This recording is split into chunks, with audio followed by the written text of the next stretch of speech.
สบายดีค่อยซื่อนายกฤษณทิมเทศรหัสนิสิต67190-230คณะนิติศาสตร์ชั้นปีที่2อาชีพของคนเฮามนุษย์ทุกคนต้องทำมาหากินเพื่อเลี้ยงชีพการทำมาหากินของคนเฮามีหลายวิธีแตกต่างกันตามเงื่อนไข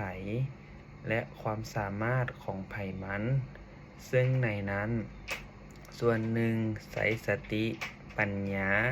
และอีกส่วนหนึ่งแม่นใช้กำลังเหือแหงทุกวิธีการทำมาหากินของคนเฮาเอิ้นว่าอาชีพประชาชนลาวเฮาอยู่ตามตัวเมืองส่วนหลายเป็นรัฐกรนักธุรกิจกรรมกรและชาวค้าขายอยู่ตามชนบทส่วนหลายเป็นชาวกสิกรและชาวหัตถกรรมน้อยอาชีพต้นตอของชาวกสิกรเฮาแม่นปลูกฝังและเลี้ยงสัตว์นอกนั้นเขาเจ้า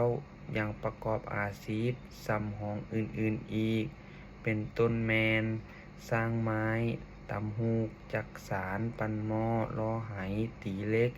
ตีเงินตีขำการผลิตของชาวกสิกรลาวในเมื่อก่อน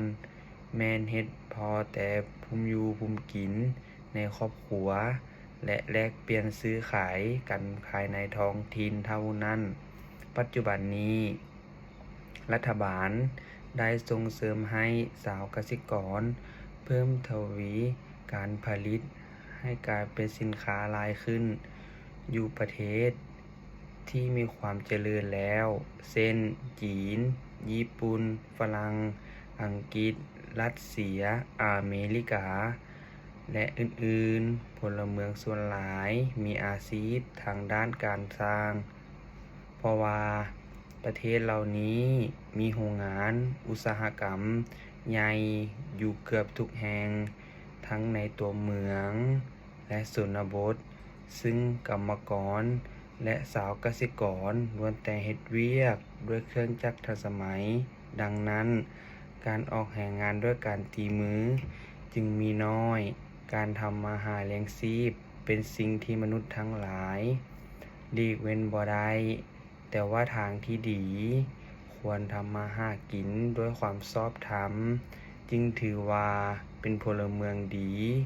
เพื่อหลีกเว้นภัยว่างงานพลเมืองทุกเพศทุกวัยต้องศึกษาร่ำเรียนแสวงหาความรู้ด้านต่างๆให้สูงขึ้นเรื่อยๆจึงจะประกอบอาชีพให้มั่นคงขอขอบใจ